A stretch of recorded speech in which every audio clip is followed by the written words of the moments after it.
बायकोसाठी आणि पैशासाठी मित्राने पोलीस मित्राचा केला घात. ऐकूनच हादराल, बुलढाणा हादरला. सत्य घटना.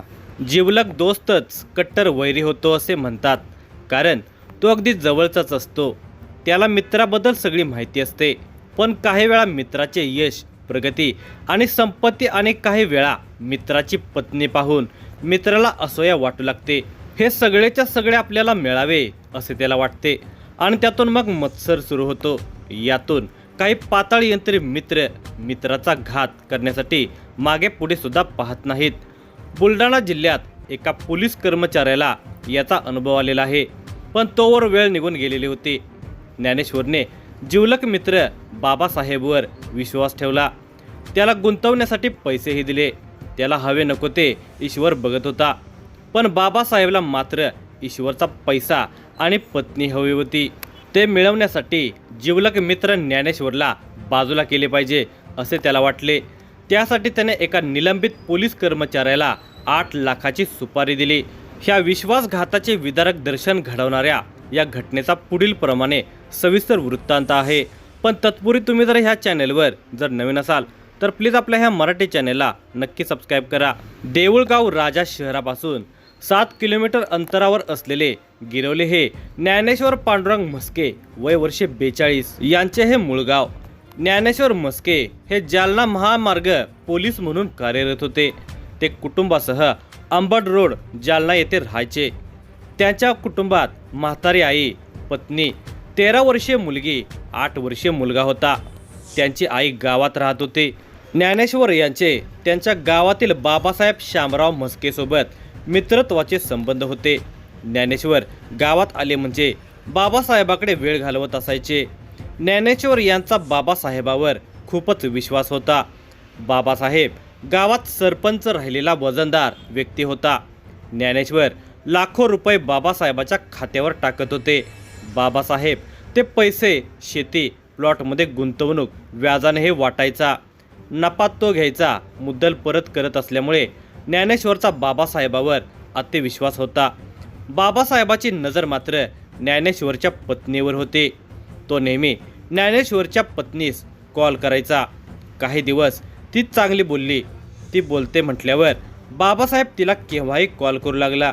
तिच्यावर जणू हक्क सांगू लागला. तिने कॉल उचलला नाही तर दारू पिऊन शिव्या देऊ लागला. नंतर तिला पश्चाताप झाला असावा म्हणून ती बोलत नव्हती.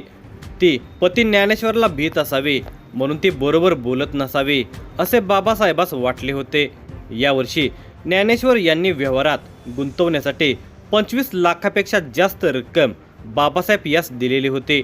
ती रक्कम परत करायची होती. त्यामुळे बाबासाहेबाने पैसे पचवण्यासाठी आणि ज्ञानेश्वरच्या पत्नीसोबतचे प्रेमसंबंध ठेवण्यासाठी ज्ञानेश्वर यांना संपवण्याची त्याने योजना आखली. 6 महिन्यापूर्वी त्याने जालना जिल्ह्यातील रहिवासी आणि संभाजीनगर पोलीस दलातून बडतर्फ झालेला पोलीस कर्मचारी दिलीप वाघ यास 8 लाख रुपयाची सुपारी ज्ञानेश्वरचा खून करण्यासाठी दिली होती. त्यासाठी 5 लाख रुपये ॲडव्हान्स म्हणून दिले होते. दिलीपने यासाठी त्याचा चुलत भाऊ कमलाकर वाघ आणि कमलाकरचा घरगडी बबन शिंदे, बंजारा उमरत, जिल्हा जालना या दोघांची निवड केली. ज्ञानेश्वर यांना बंजारा उमरत जवळच्या गोंदेगाव शिवारात रुमालाने गळफास देऊन ठार मारायचे. नंतर देऊळगाव राजाजवळ गाडीत चालवताना हृदयविकाराचा झटका येऊन झाडास गाडीत धडकून अपघाताचा त्यांचा मृत्यू झाल्याचा बनाव करायचा, अशी योजना त्या चौघांनी आखली. नियोजित स्थळी ज्ञानेश्वर यांना बाबासाहेब म्हस्के याने आणावे असे ठरले होते. त्यासाठी ते संधी शोधत होते. मात्र ज्ञानेश्वर हे 3 वेळा गावी येऊन अर्जंट काम निघाल्याने बाबासाहेबाच्या जाळ्यात फसत नसल्याने 3 महिन्यात 3 वेळा त्यांची योजना बारगळली होती. दिनांक 29 मार्च रोजी संध्याकाळी ज्ञानेश्वर म्हस्के त्याच्या स्विफ्ट गाडीने गिरोलीला आले होते. 7 वाजता त्यांनी बाबासाहेबाला कॉल केला. त्यावेळी बाबासाहेब हा पायास झालेल्या जखमेवर ड्रेसिंग करण्यासाठी शिंदे हॉस्पिटलमध्ये आला होता. 7:30 वाजता शिंदे हॉस्पिटल जवळून ज्ञानेश्वर यांनी बाबासाहेबाला गाडीत बसवले. ते दोघे अंबर बारमध्ये आले. त्या दरम्यान बाबासाहेबाने सुपारी दिलेल्या बडतर्फ पोलीस दिलीप वाघ यास अलर्ट करून टाकले. दिलीप अलर्ट झाला. त्याने निवडलेली कमलाकर आणि बबन ही माणसं तयार ठेवली. सिंदखेड राजा मार्गावरील अंबरबार येथे मस्के यांना त्यांचे देऊळगाव राजा येथील 2 मित्र भेटले. ते 2 मित्र आणि हे दोघे असे चौघांनी दारू घेतली. रात्री 9 वाजता ते 2 मित्र दुचाकीने आपल्या घरी निघून गेले. तर बारमधून बाहेर निघाल्यानंतर बाबासाहेबने ज्ञानेश्वर यांना मला सालगडी म्हणून 2 माणसे आणायचे आहेत, चल तुझ्या गाडीतून घेऊन येऊ असे सांगितले. पोलीस कर्मचारी ज्ञानेश्वर यांचा आपला जिवलग मित्र बाबासाहेब याच्यावर प्रचंड विश्वास असल्याने ते सोबत येण्यास तयार झाले. बाबासाहेबांनी सोबत 2 दारूच्या क्वार्टर आणि पाणी बाटली घेतलेली होती. रात्री 11 वाजता ते गोंदेगाव शिवारात आले होते. गोंदेगाव येथे एका निर्जन स्थळी बबन शिंदे, कमलाकर वाघ त्यांची वाट पाहत होते. ज्ञानेश्वर, बाबासाहेब, कमलाकर, बबन त्या निर्जन स्थळी दारू पिण्यास बसले होते. दारू पित असतानाच बबन शिंदे आणि कमलाकर वाघ यांनी एका रुमालाने मध्यधुंद ज्ञानेश्वर यांचा गळा आवळला. दोघांच्या ताकदीपुढे प्रतिकार थिटा पडलेले ज्ञानेश्वर काही वेळात गतप्राण झाले. तिघांनी त्यांचा मृतदेह गाडीत घातला. मागच्या सीटवर मृतदेहाजवळ एक तर पुढच्या सीटवर एक जण बसला. ड्रायव्हिंग सीटवर बाबासाहेब बसला. एखाद्या चित्रपटात शोभाव असा हा सीन होता. त्याने गाडी रात्री 1 वाजता शिंदे हॉस्पिटल जवळ आणली. खाली उतरून तेथील दुचाकी कमलाकर आणि बबनच्या ताब्यात देऊन परत बाबासाहेब हा ज्ञानेश्वरचा मृतदेह असलेली स्विफ्ट घेऊन निघाला. तो पुढे तर दुचाकीने कमलाकर आणि बबन त्याच्या मागे जाऊ लागले. ते घटनास्थळी आले. एक झाड पाहून त्यांनी ज्ञानेश्वरचा मागच्या सीटवरील मृतदेह काढून ड्रायव्हिंग सीटवर ठेवला. पण चावी मात्र स्विचला न लावता डॅशबोर्डवर ठेवून त्यांनी गाडीच्या काचा बंद केल्या. गाडीत तिघांनी जोरात झाडावर लुटून आदळली. अपघात झाला असा दिखावा निर्माण केला. बाबासाहेब त्याच्या दुचाकीवर कमलाकर आणि बबन यांना बसवून त्यांना सोडण्यासाठी त्यांच्या गावाकडे निघाला. मात्र वाटेतच त्याच्या दुचाकीतील पेट्रोल संपल्याने त्याने दोघास 3000 रुपये देऊन तेथून एखादी गाडी करून जा असे सांगितले. त्याने 2 किलोमीटर गाडी ढकलत आणली. पण पेट्रोल पंप बंद असल्याने गावातील एका मित्राला गावातून बोलावले. त्याच्या दुचाकीतील पेट्रोल काढून आपल्या दुचाकीत टाकले आणि तेथून रात्री 2 वाजण्याच्या दरम्यान गावे निघून गेला. दुसऱ्या दिवशी त्याला ज्ञानेश्वर गायब असल्याचे समजल्याने तो गावातील लोकांच्या सह ज्ञानेश्वरचा शोध घेऊ लागला. तिकडे 30 मार्च रविवार सकाळचे 10 वाजलेले असावेत. देऊळगाव राजा पोलिसांना माहिती मिळाली की देऊळगाव सिंदखेड राजा रोडवर फॉरेस्टच्या शिवारात एक पांढऱ्या रंगाची स्विफ्ट डिझायर गाडी झाडाला धडकली आहे.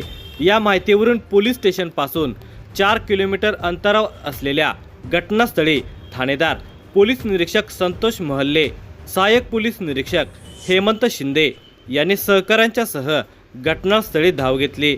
घटनास्थळी बघ्यांची तोबा गर्दी झालेली होती.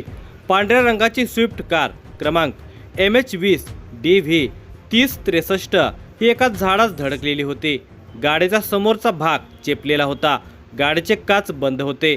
ड्रायव्हिंग सीटवर अंदाजे 35 ते 40 वर्षीय व्यक्तीचा मृतदेह होता. मृतकाची मान डाव्या बाजूला खांद्यावर झुकलेली होती. मानेवर उजव्या बाजूला तपकिरी व्रण दिसत होता. मृतक व्यक्ती जवळच्याच गिरोली गावातील आणि जालना पोलीस दलातील पोलीस कॉन्स्टेबल ज्ञानेश्वर मस्के असल्याचे पोलिसांना घटनास्थळावर समजले होते. वरिष्ठांना या घटनेची माहिती देण्यात येऊन श्वान पथक, ठसे तज्ज्ञ, फॉरेन्सिक टीमला पाचारण करण्यात आले. पोलिसांनी गाडीचे निरीक्षण केले असता गाडीची चावी स्विचला नव्हती तर डॅशबोर्डवर दिसत होती. मृतकाच्या गळ्यावरील व्रण त्याचा घातपात केल्याचा संकेत देत होता. घटनास्थळ पंचनामा करून मृतदेह शवविच्छेदनासाठी रुग्णालयात पाठवण्यात आला. वरिष्ठ पोलीस अधिकाऱ्यांनी घटनास्थळी भेट देऊन मार्गदर्शन केले. स्थानिक गुन्हा शाखेचे पथक घटनास्थळी पोहोचले. पोलीस निरीक्षक महल्ले यांनी सहाय्यक पोलीस निरीक्षक हेमंत शिंदे यांना तपासाच्या अधिक सूचना दिल्या. 7 दिवसात दुसऱ्या पोलिसाच्या खुनाचा तपास करण्याची जबाबदारी सहाय्यक पोलीस निरीक्षक शिंदेवर आलेली होती. गत रविवारी अंधेरा पोलीस स्टेशन प्रभारी ठाणेदार असताना त्यांना एका अवैध दारू विक्रेत्याने पोलीस कॉन्स्टेबलचा खून केल्याचा तपास केलेला होता. त्यानंतर या रविवारी जालना पोलीस दलातील मस्के यांच्या खुनात तपासाची जबाबदारी त्यांना मिळालेली होती. सहाय्यक पोलीस निरीक्षक शिंदे यांनी मृतकाचे मूळ गाव गिरोली येथून मृतक रात्री कोणासोबत होता, काय केले याबाबत गोपनीय माहिती घेतली। तेव्हा रात्री 9 वाजता ज्ञानेश्वर म्हस्के हे त्यांच्या भावकीतील आणि अत्यंत जवळचा त्याचा मित्र बाबासाहेब म्हस्के याच्यासोबत पाहिल्याचे काही नागरिकांनी सांगितले। सहाय्यक पोलीस निरीक्षक शिंदे यांनी घटनास्थळीच उपस्थित असलेल्या बाबासाहेब म्हस्के याच्याकडे चौकशी केली असता रात्री 2 मित्रांच्या सह अंबर बारमध्ये दारू घेतल्यावर ज्ञानेश्वर म्हस्के मला शिंदे हॉस्पिटल जवळ सोडून जालना येथे निघून गेले। इतर 2 मित्रांना विचारल्यावर त्यांनी आम्ही दारू पिल्यावर आमच्या घरी गेल्याचे सांगितले। सहाय्यक पोलीस निरीक्षक शिंदे तिघांना माहिती विचारत असताना बाबासाहेब म्हस्के हा बोलताना डोळ्यात डोळे न घालता खाली पाहून अडकत बोलत होता। त्याच्या चेहऱ्यावर तणावाचे सावट स्पष्टपणे दिसत होते। तो घाबरलेला वाटत होता। त्याला बोलताना घाम येत असल्याने त्याच्या शारीरिक बोलीभाषेचे संदर्भ सहाय्यक पोलीस निरीक्षक शिंदे यांच्या तीक्ष्ण नजरेने टिपलेले होते। इथेच काहीतरी गडबड असल्याचा त्यांना दाट संशय आला। याबाबतची कल्पना त्यांनी वरिष्ठांना देऊन त्या तिघांचे जबाब नोंदवण्यासाठी पोलीस स्टेशनला आणले। या घटनेचा समांतर तपास स्थानिक गुन्हा शाखा सुद्धा करत होती। शवविच्छेदन झाल्यावर ज्ञानेश्वर म्हस्के यांच्यावर मोठ्या शोकाकुल वातावरणात त्यांच्या मूळ गाव गिरोली येथे अंत्यसंस्कार करण्यात आले। पोलीस स्टेशनला जबाब देताना बाबासाहेब म्हस्केने अंबर बारमध्ये दारू पिल्यावर ज्ञानेश्वर म्हस्के याने आपल्याला शिंदे हॉस्पिटल जवळ रात्री 9:30च्या दरम्यान सोडून जालना येथे निघून गेल्याचे सांगितले होते। पोलिसांनी याची सत्यता पडताळणीसाठी शिंदे हॉस्पिटलचे CCTV चेक केले। त्यामध्ये बाबासाहेब सांगत असलेल्या वेळेत पोलीस कर्मचारी म्हस्के यांची स्विफ्ट कार दिसत नव्हती। मग पोलिसांनी रात्री 9:30 नंतरचे फुटेज चेक केले असता मध्यरात्री 1:10 बाबासाहेब सांगत असलेल्या शिंदे हॉस्पिटल समोर ज्ञानेश्वर म्हस्के यांची कार दिसली। कारच्या ड्रायव्हिंग सीटवरून बाबासाहेब उतरला। त्यानंतर परत दोघे त्या गाडीतून उतरले। बाबासाहेब यांची दुचाकी त्या दोघांच्या ताब्यात देऊन परत गाडीत जाऊन बसला। तो गाडी चालवत निघाला। त्याच्या मागे दुचाकी घेऊन ते अनोळखी जाताना दिसत होते। मात्र ज्ञानेश्वर कुठेच दिसत नव्हते। बाबासाहेबची दुचाकी अनोळखी दोघे घेऊन गेले तर ज्ञानेश्वर म्हस्के यांची कार बाबासाहेब चालवताना दिसत होता। ज्ञानेश्वर एकटे 9:30 वाजता जालना येथे निघून गेले तर रात्री 1 वाजता त्यांची गाडी शहरात कशी, असा प्रश्न पोलिसांना पडला। आता या प्रश्नाचे उत्तर बाबासाहेबच देऊ शकत असल्याने पोलिसांनी आपला मोर्चा परत बाबासाहेबांकडे वळवला। पोलिसांच्या प्रश्नाने बाबासाहेब हादरला। त्याला पोलिसांनी यथेच्छ पाहुणचार दिल्यावर तृप्तीचे ढेकर देऊन बाबासाहेब सपशेल सरेंडर होऊन पटापट बोलू लागला। बाबासाहेब म्हस्केने भावासारखा मित्र ज्ञानेश्वरचा प्रेम संबंध आणि पैशासाठी विश्वासघात करून 8 लाखाची सुपारी देऊन काटा काढल्याचे पोलिसांना सांगितल्याने पोलीसही अवाक झाले। ज्ञानेश्वर यांच्या खुनाची सुपारी घेतलेल्या दिलीप वाघ, कमलाकर वाघ, बबन शिंदे या तिघांना स्थानिक गुन्हा शाखेने बंजारा उमरत जिल्हा जालना येथून ताब्यात घेतले। ज्ञानेश्वरच्या पत्नीसोबतचे प्रेमसंबंध, त्याने व्यवहारात गुंतवलेली रक्कम यामुळे जालना जिल्ह्यातील बडतर्फ पोलिसाला सुपारी देऊन पोलीस कर्मचारी ज्ञानेश्वर म्हस्के यांना संपवल्याचे पोलिसांच्या प्राथमिक तपासात स्पष्ट झाले होते। त्याने केलेला बनाव देऊळगाव राजा पोलिसांनी उघड करून पुन्हा एकदा कानून के हात बहुत लंबे होते हे दाखवून दिले। घटनेतील सर्व आरोपी पोलीस कोठडीत असून प्रेमसंबंध आणि पैशाचा व्यवहार याकडे पोलिसांचा तपास सुरू असून आरोपी पोलीस कोठडीत असेपर्यंत या घटनेत आणखी एखादा ट्विस्ट येण्याची शक्यता पोलिसांच्याकडून वर्तवण्यात आलेली आहे। त्यामुळे यामध्ये आणखी काय उलगडत झाल्यास नवल वाटू नये। या घटनेचा तपास पोलीस अधीक्षक विश्वनाथ पानसरे, अप्पर पोलीस अधीक्षक BB महामुनी आणि इतर सहकारी पुढील तपास करत आहेत।